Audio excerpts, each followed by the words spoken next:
Well, hey guys.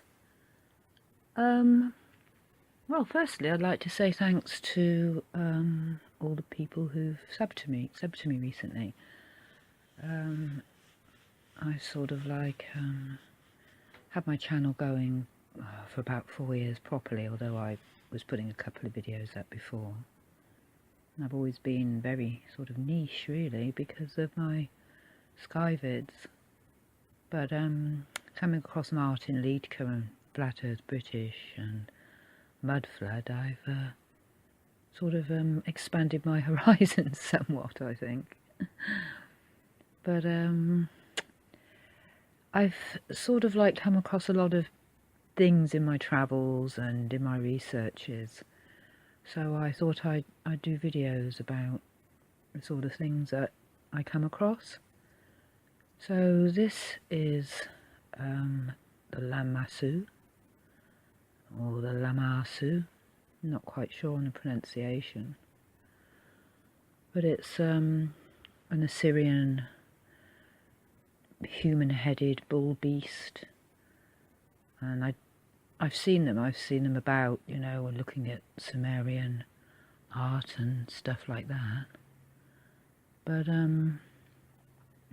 this is a female one, an Apassu, and here they are in situ. But I was a bit shocked to come across one in Trafalgar Square yesterday. I was quite taken aback. I know I shouldn't be about these things, seeing these things around, but I was just, it was just so strange looking. It's on the Fourth Plinth, which is their sort of spare plinth. So I had to have a look and investigate this guy. Yeah, Lamassu. Well, here they are. These are the ones in the British Museum. I've seen these, and like I said before, a funny feeling from them. I don't like them. I don't know why. This one's got hooved feet. This one's got clawed feet, and they have those sort of strange beards that Sumerian gods have. So they're human-headed, eagle-winged bulls or lions that once protected cities in Mesopotamia. They were believed to be very powerful creatures and served both as a clear reminder of the king's ultimate authority and as symbols of protection for all people. Every important city wanted to have Lamassu protect the gateway to their citadel. Lamassu in Akkadian literally means protective spirits. So they're often in art and mythology. Here we go. So if you see this one, these two here, they have 2 legs at the front, and then when you look at them at the side, they have 4 legs. So they have 2 here, and then so they look like they have five legs. So in the Epic of Gilgamesh and Enuma Elish, both Lamassu and Apassu Inara are symbols of the starry heavens, constellations and the zodiacs, the mythical guardians that influenced Christianity. It first appeared in royal palaces at Nimrod. There's one here. So this is our guy who made the one in Trafalgar Square. He's an Iraqi-American artist, Michael Rakowitz, and he's created a reproduction of a statue using 10,500 date syrup cans. So what he's done, he's recreated a Lamassu that was destroyed by ISIS back when they were smashing everything up back in 2015. And since the invasion of Iraq, lots of stuff's been lost, and so he's sort of decided he's going to recreate it all out of empty date syrup cans, because to him it symbolises the decimation of the date industry the economy sort of like relied a lot on exporting of dates, and it's an important commodity in Iraq. So that's their explanation. I'll go back to here.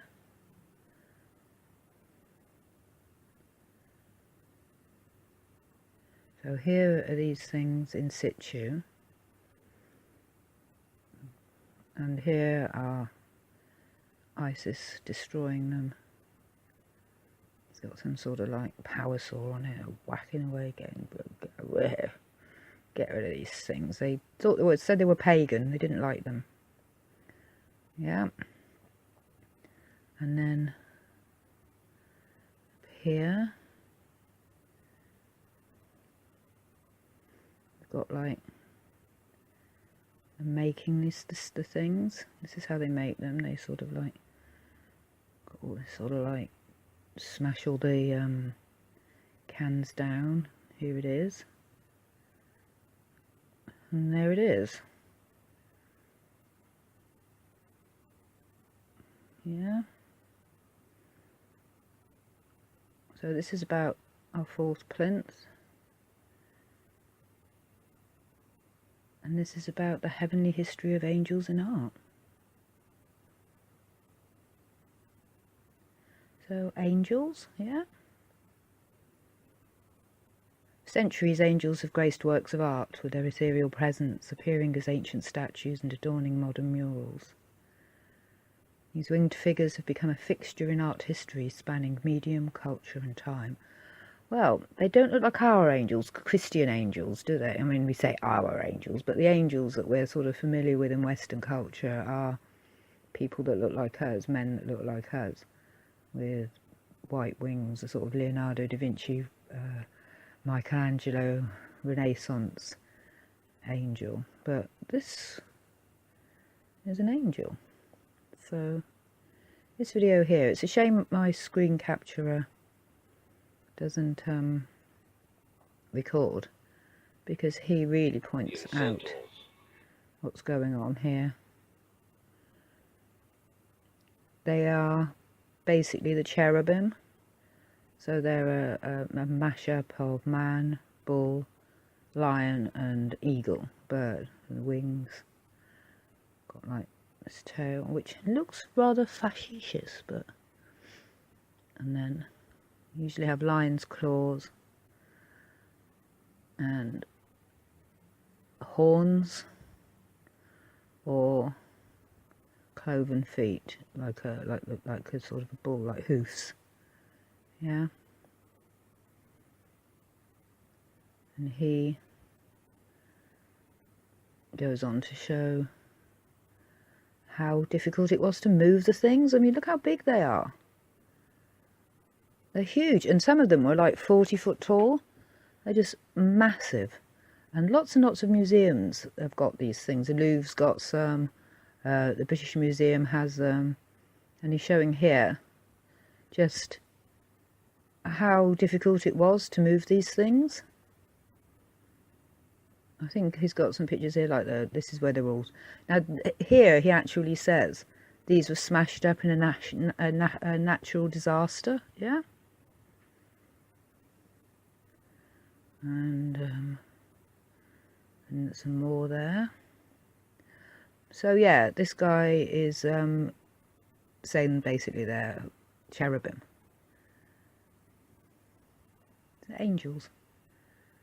So Ezekiel.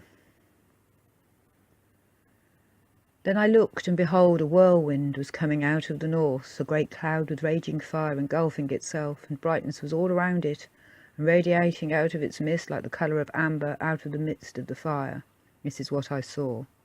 And from within it came the likeness of 4 living creatures, and this was their appearance.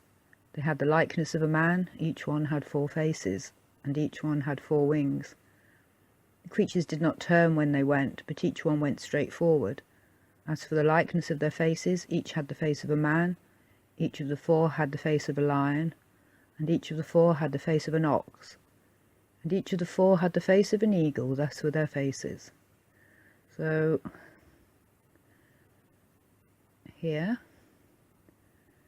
It's a representation of cherubim. And the other face is obviously on the other side. There's another one.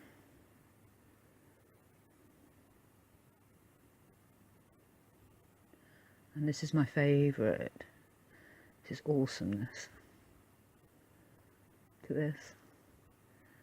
There's the likeness of the man on the throne, the rainbow, and there's our 4 corners. Amazing picture, that. Okay. So, the writing on the side. I did have the picture here. So it's on the other side of this. Here we have some Sumerian writing. And it says, Sennacherib, king of the world, king of Assyria, had the inner and outer wall of Nineveh built anew and raised as high as mountains. Yeah, they've said they'd put it here to guard over us, the people of London. It's like a totem that looks after you, like a guardian angel, like a guardian sort of stone or something. So this king, Sennacherib, wasn't a particularly savoury character, I don't think. So Sennacherib is the biblical form of the name Sennacherib. So he was chosen by his father, Sargon II, to be the heir, and he sort of like was a little bit of a tyrant, I think. And he ended up being murdered by his sons.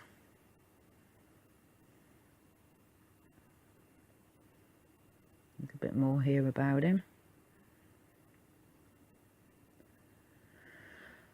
About 2,500 years ago, a great king reigned over Judah in the land of Israel. He was a great scholar, very wise and pious. He reigned with justice and taught his subjects the Torah and wisdom of God. There was not a child from Dan to Beersheba and from Gebeth to Antipatris that could not read or write. So this was Hezekiah. But over the road, across the Jordan, was another king, Sennacherib, king of Assyria. And everybody feared him. And even Hezekiah paid tribute to him. So he became broke. But Sennacherib was not satisfied. God gathered his whole army together and bashed in there. So this guy wasn't the nicest of people, I don't think. I think he was a bit of a sort of despot. It's not very good reports. And in fact, Nineveh itself is sort of seen as Sin City. Nineveh is one of the most prominent foreign cities in the Hebrew Bible. It's portrayed as a complex blend of historical reality, symbolic force, and legendary embellishment. So there's a biblical depiction of Nineveh in the book of Jonah, and it's described as huge, taking 3 days to walk across, and thoroughly evil. It's thematically connected to Sodom.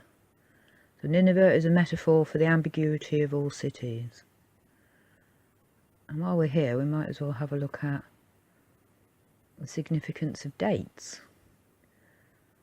They're symbolic of life, fertility and fecundity. But in Babylon and Assyria, date palm was considered the tree of life. That is, the world tree. So we go back to our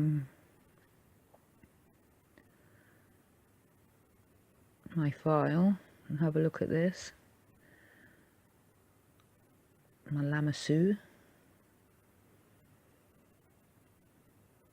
Oh, here it is. Now why? I know we got this explanation that, you know, it's to commemorate the destroying of the originals. Oh, they're just odd, aren't they? But they're angels. So we've got an angel on a plinth in the corner of Trafalgar Square. I just think it's really, really strange. I was going up to it and I was looking at it, and I just couldn't bring myself to film it. It was so weird. And then some old guy came over with a camera and asked me to take a picture of it for him, with him stood in front. It was really weird. Here he is again. That's my apprentice piece. It's all this sort of strange imagery. But, you know, all the stuff that's around at the moment about the Anunnaki and things coming back. Oh, this is the date Cherubim that it's made out of.